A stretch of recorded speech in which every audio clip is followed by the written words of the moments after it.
সুনীল গঙ্গোপাধ্যায়ের ছোট গল্প আয়না নয়। গল্প পাঠের আগে তোমাদের কাছে একটি ছোট্ট অনুরোধ, আমার এই ছোট্ট চ্যানেলটি সাবস্ক্রাইব করো আর লাইক দিয়ে কমেন্ট করে শেয়ার করে দিও। শুরু করছি সুনীল গঙ্গোপাধ্যায়ের ছোট গল্প আয়না নয়। ভূতের গল্পের শেষে যদি দেখা যায়, যাকে ভূত বা পেতনি বলে ভাবা গিয়েছিল সেটা আসলে একটা বেলগাছ, কলা বা তেঁতুল গাছ, তখন বড্ড রাগ হয়। ভূতের গল্প হবে খাঁটি ভূতের গল্প, নইলে শুধু শুধু ঠকাবার দরকারটা কি? মুশকিল হচ্ছে এই যে আমি নিজে ভূত বিশ্বাস করি না, আবার ভূতেরাও আমাকে বিশ্বাস করে না।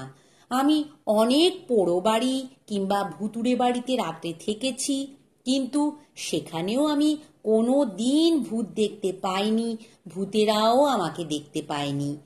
আমাদের ছোটবেলায় মাসি, পিসি, ঠাকুরদা, ঠাকুমার কাছ থেকে ভূত সম্পর্কে অনেক প্রত্যক্ষ অভিজ্ঞতার গল্প শুনতে পেতুম।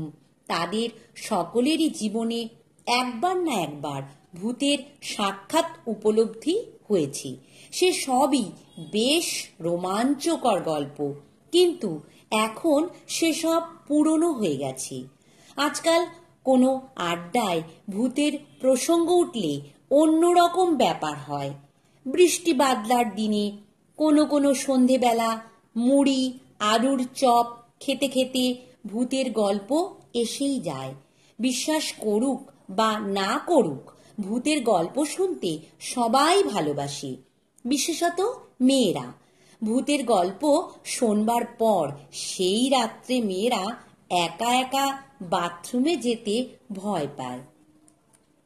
কিন্তু এই সব আড্ডায় কেউই নিজের অভিজ্ঞতার কথা বলতে পারে না। প্রায় সবাই ইংরেজি পত্রপত্রিকা বা বই থেকে কোনো গল্প শোনায়, কিংবা বড়জোর বলে আমাদের অফিসের মনতোষবাবুর একবার হয়েছিল, কিংবা আমার ছোট মাসির দেওর একবার মধুপুরে গিয়ে। যতই জমাটি হোক, এই সব গল্পের চেয়ে কারুর নিজের অভিজ্ঞতার কথা শুনতে অনেক বেশি ভালো লাগে। সত্যি ঘটনার স্বাদই আলাদা। আমার ধারণা ভূতেরা অভিমান করে আজকাল মানুষদের দেখা দেওয়া বন্ধ করে দিয়েছে। এইসব কথাগুলোই আমি বলছিলাম শনিবারের এক আড্ডায়।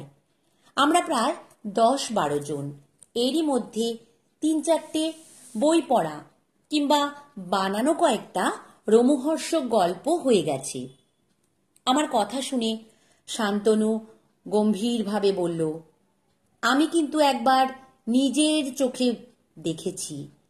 কোনো রকম ভূত নয়, চোখের ভুল নয়, যেমন তোমাদের দেখছি সেই রকমই দেখেছি। আমরা সবাই চমকে উঠলুম।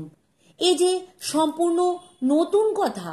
শান্তনুর বয়স বেশি নয়, 26-27 হবে। সদ্য ইঞ্জিনিয়ারিং পাশ করে চাকরিতে ঢুকেছে। আমরা কেউ দেখিনি, অথচ এই কম বয়সে শান্তনু ভূত দেখে ফেলল। আমি খানিকটা অবিশ্বাসের সঙ্গে বললুম, কিরকম ঘটনাটা শুনি? মেয়েরা বেশি উৎসাহের সঙ্গে বলতে লাগলো, বলো বলো। কিন্তু শান্তনুর মুখখানা একটু বিমর্ষ হয়ে গেল। সে আস্তে আস্তে বলল, না, সে ঘটনা আমি বলতে চাই না। এ আবার কি ব্যাপার? ভূত দেখেছে অথচ সে কথা বলতে চায় না কেন? এখনো ভয় পায় নাকি? আমার অবশ্য একটু সন্দেহ হলো যে শান্তনু বোধহয় এখনো পুরো গল্পটা বানিয়ে উঠতে পারেনি। অন্যরা সবাই মিলে খুব পিড়াপিড়ি করতে লাগলো। তখন শান্তনু তার বন্ধু সিদ্ধার্থর দিকে তাকিয়ে জিজ্ঞেস করল, তোকে ঘটনাটা আগে বলেছিলাম না? সিদ্ধার্থ বলল, দার্জিলিংয়ের সেই ব্যাপারটা তো? বিষণ্ণ গলায় উত্তর দিয়ে শান্তনু মাথাটা বুকের উপর ঝুঁকিয়ে এনে দুহাতের আঙুলের ডগাগুলো ছোঁয়াতে ছোঁয়াতে অনেকটা আপন মনে বলার মতো গল্পটা শুরু করল। শান্তনু বলল, এটা আমার কলেজ জীবনের কথা। তখন আমি দার্জিলিংয়ে পড়ি। মাস কয়েক হলো মাত্র আমি ওখানে গেছি। একটা বিশেষ কারণে আমায় কলকাতার কলেজ ছাড়িয়ে দার্জিলিংয়ে পাঠানো হয়েছিল। আমাদের আড্ডার এক মহিলা ঠাট্টা করে প্রশ্ন করলেন, কেন কলকাতায় নকশাল হয়ে যাচ্ছিলে বুঝি? শান্তনু চোখ তুলে মেয়েটির দিকে তাকালো। কোনো রসিকতাও করল না, সরাসরি সে প্রশ্নের কোনো উত্তরও দিল না। বলল, না, অন্য ব্যাপার। যাই হোক, আমি আসল ঘটনাটা সংক্ষেপে বলি। আমি ফেনিয়ে গল্প বলতে পারি না। তখন পুজোর ছুটির সময়। এই ছুটিতে সবাই হোস্টেল ছেড়ে বাড়ি চলে যায়। দার্জিলিংয়ের ছাত্রদের জন্য ওই সময় ট্রেনের কামরা রিজার্ভ করা থাকে। প্লেনের টিকিটেও আলাদা কোটা দেওয়া হয়। কিন্তু আমার সেবার ফেরা হবে না। বাবা চিঠি লিখে জানিয়েছেন যে আমাদের বাড়িসুদ্ধ সবাই দার্জিলিং বেড়াতে আসছেন। সুতরাং আমার কলকাতায় ফিরে লাভ নেই। কিছুদিন আগে আমাদের বাড়িতে একটা দারুণ দুর্ঘটনা ঘটে গেছে। মা এখন তা নিয়ে কান্নাকাটি করেন। দার্জিলিংয়ে এলে তবু যদি তার মনটা একটু অন্যদিকে ফেরে। তবে বাবার অফিসের ছুটি হতে আরো কয়েকটা দিন দেরি আছে। সেই কটা দিন বিশেষ অনুমতি নিয়ে আমি হোস্টেলে থাকবার ব্যবস্থা করলুম। হোস্টেল একেবারে ফাঁকা হয়ে গেল এক শনিবার। রইল শুধু আমার মতো আর একজন, তার নাম রামানুজাম। দক্ষিণ ভারতীয় ছেলে। ওর বাবা মা দুজনেই কিছুদিন আগে আমেরিকা চলে গেছেন। সুতরাং ওর কোথাও যাবার জায়গা নেই।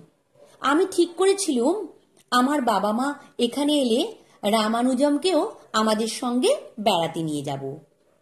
পাশাপাশি তিনখানা ঘরের মধ্যে মাঝখানেরটা বাদ দিয়ে দুপাশের দুটো ঘরে আমি আর রামানুজম থাকি।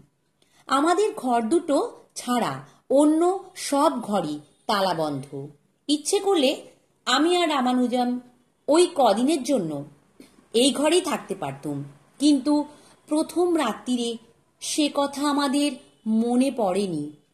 প্রথম রাত্রিরে দুজনে অনেকক্ষণ গল্প করার পর এক সময় ঘুমোতে গেলুম নিজেদের ঘরে।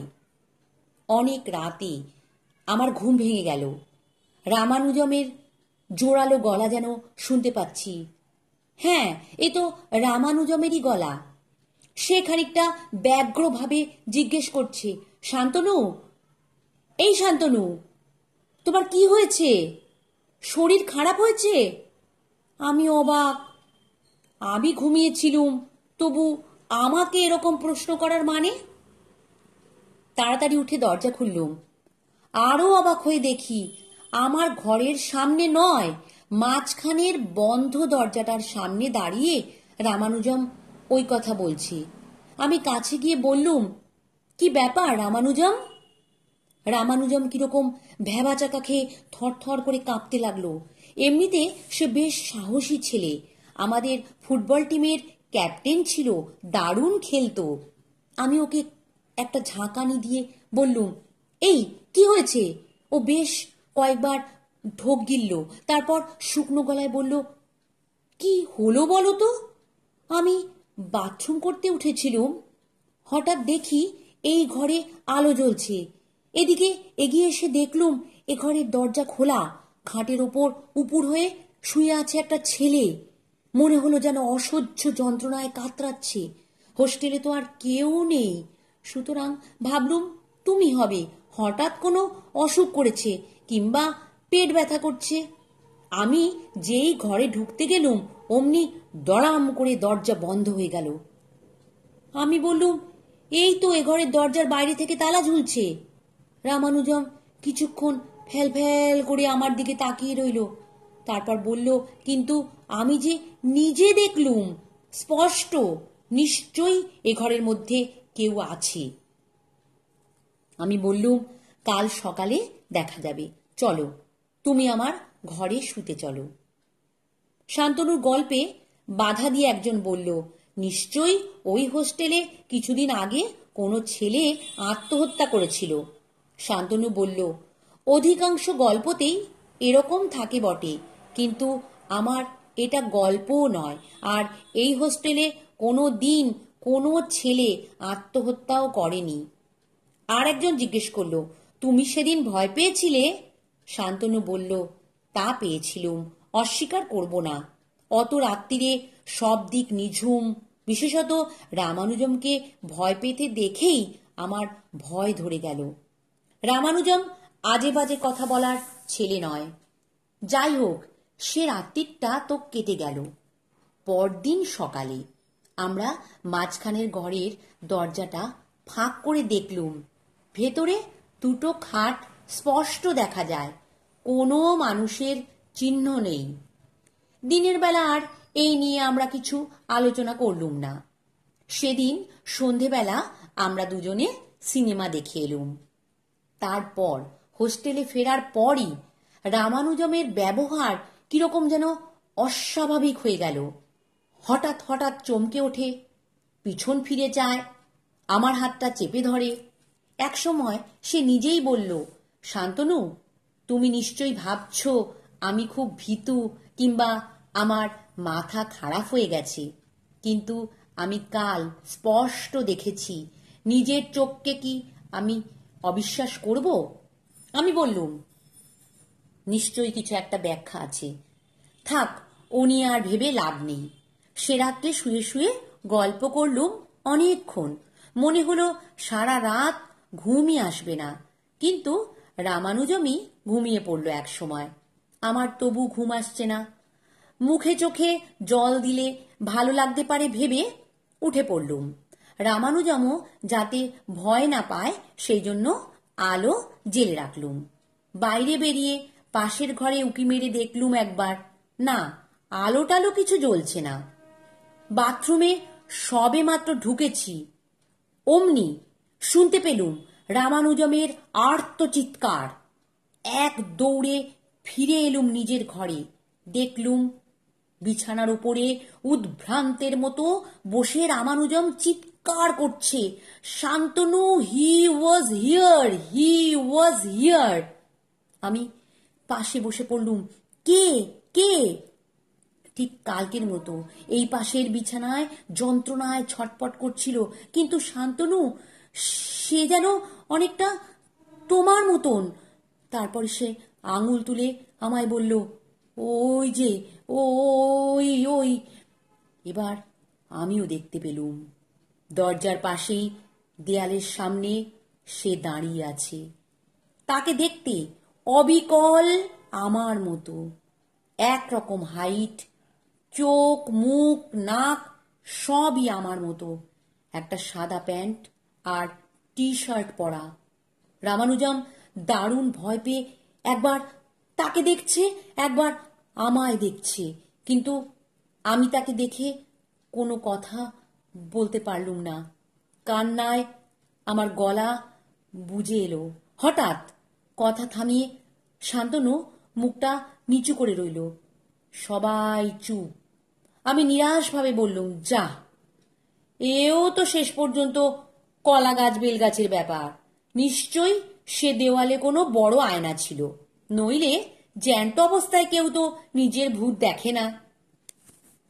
শান্তনু মুখ তুলে তীব্র গলায় বলল, না, সেখানে কোনো আয়না ছিল না, আলো ছায়ার খেলাও ছিল না, সত্যিই সে এসেছিল। আমি তখন বিছানায় বসে আর সে দাঁড়িয়ে। তার কপালের ক্ষত দিয়ে রক্ত পড়ছে, মুখে যন্ত্রণার সঙ্গে মিনতি মাখানো, যেন সে বলতে চাইছে, শান্তনু, তুই আমায় চিনতে পারছিস না? বলতে বলতে সত্যিই কেঁদে ফেলল শান্তনু। এবারে আমরা সবাই অবাক। ভূতের গল্প বলতে গিয়ে কেউ তো কোনোদিন কাঁদে না। শান্তনুর বন্ধু সিদ্ধার্থ এবার উঠে দাঁড়িয়ে বললেন, ওকে এখন আর কিছু জিজ্ঞেস করবেন না। ওর এক যমজ ভাই ছিল, রাজনীতির সঙ্গে যুক্ত ছিল সে, পুলিশের গুলিতে মারা যায়। এই ঘটনা শান্তনু কোনো দিন ওর মাকেও বলেনি। নমস্কার।